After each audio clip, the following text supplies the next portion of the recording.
Ini sejak mulai ramai sejak hari Senin kemarin, tanggal 10-an sampai hari ini.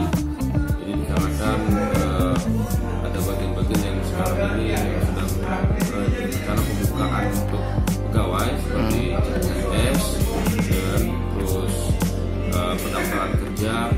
Sekarang itu ada pembukaan di kemarin penerimaan karyawan di Dapam, dan juga sebagian ada pendaftaran untuk pembukaan dari TNI dan terus juga untuk karyawan Sapam.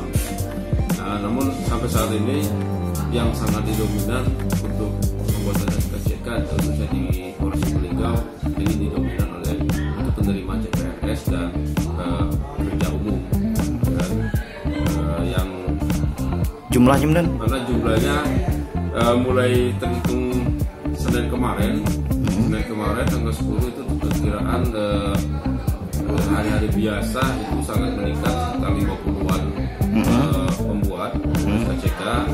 Itu hari Rabu sama sekitar 50-an, di hari Kamis itu membludak sekitar 70-an lebih untuk masyarakat yang menginginkan pembuatan SKCK untuk melamar pekerjaan dan CPNS.